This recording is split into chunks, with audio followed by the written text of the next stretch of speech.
Hey dude, have you checked out my new Stego? Bro, Stegos are so last year, dude. Where have you been? You haven't even evolved it yet. Evolve? What are you talking about? You're a friggin' beta, dude. Let me guess, you've never gave your Stego a little whip to the bum. A little love tap? Love tap? That sounds naughty. You gotta show your dinos some love sometimes, dude. Come on, get with the program. You know what? I'll do it for you, but first... Call me Alpha, babe!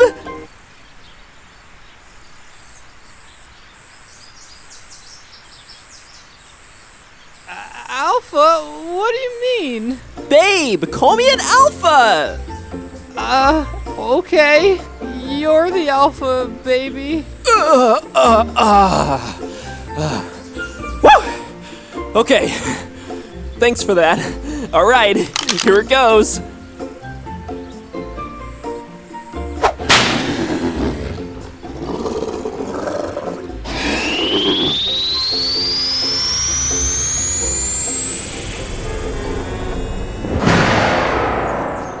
Whoa, what is that? Let me guess, babe. You don't have your Dodo decks. Freaking amateur, dude. Wild. While Kentrosaurus aethiopicus is considerably smaller than its closer relative, it is much more formidable in matters of self-defense. In fact, it is arguably the pound-for-pound champion of not only the Stegosauria, but when encountered in close night fighting packs, ranks atop the island's herbivorous dinosaurs in general. Thanks to the wickedly sharp defense spikes, any creature which attacks the Kentrosaurus is likely to be reversibly wounded in turn, and it is capable of piercing even the thickest of hides and armors when it goes on the offensive. I have personally witnessed the Kentrosaurus fell much larger predators in a single such impaling maneuver. Underestimating Kentrosaurus can be a fatal mistake, particularly when it is in a herd. When traveling in numbers, Kentrosaurus seems to grow much more aggressive, increasing the range at which it will defend its territory. Domesticated. Survivors have seen little success in their attempts to ride Kentrosaurus, owing to its spikes and hot-headed temperament. However, a tamed herd of Kentrosaurus can defend a compound as well as any other large carnivore. One swing of its deadly tail can save a survivor's life, or even in turn, the tide of a pitched battle.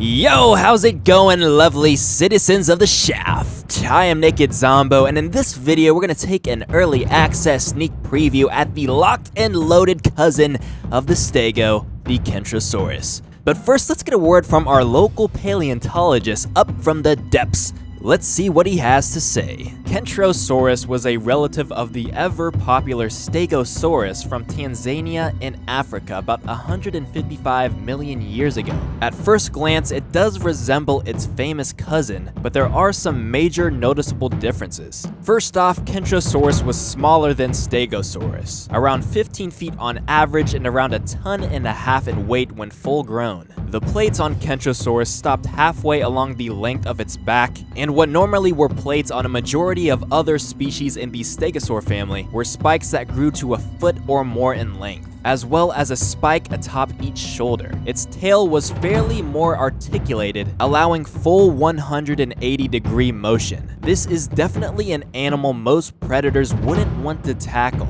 especially in a herd. A lone Allosaurus would probably have to be pretty hungry to tackle one of these. As far as accuracy goes in Ark's version, it's close, but not quite. The plates and spikes are greatly exaggerated, and it's considerably pudgier looking than the real-life Kentrosaurus. Keep in mind, however, as Ark's inhabitants are a different species than the ones found on Earth, while being of the same genre. It's always nice to see some artistic liberties taken. Our paleontologist is definitely right about the spike exaggeration. This thing is a cartoon version of the real thing. The spikes were most definitely not as big in the real world as Ark portrays it in the game. They were a lot smaller compared to its body, but they for sure could poke a hole in any other dino that challenges this walking spike wall. The Kentrosaurus aethiopicus, for its size, could possibly be the strongest herbivorous dinosaur on the island.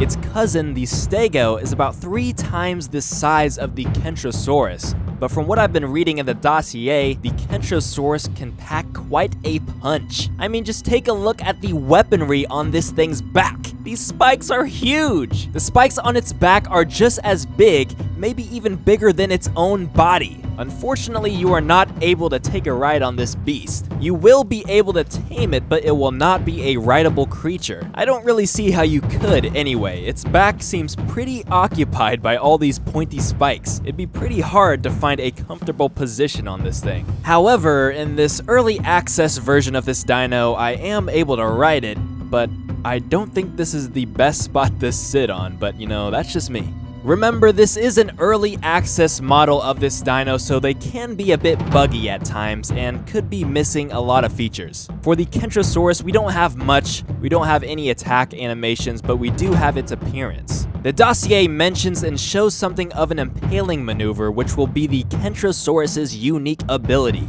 I'm not sure exactly how the impaling maneuver will work. They mention that the Kentro's attack is capable of piercing the thickest of hides and armors, and in the dossier, they show a picture of a spike going through a heart. So my guess is that its attack will be very strong against highly armored players and creatures, but will also inflict a bleed effect like the Giga that will slowly drain your blood for a few seconds, simulating a giant hole in your abdomen or something. I really hope that impaling maneuver will have its own animation. It would make it so much more epic. Like maybe the creature or the player hit by its tail will actually get stuck on the spike like a kebab for a few seconds.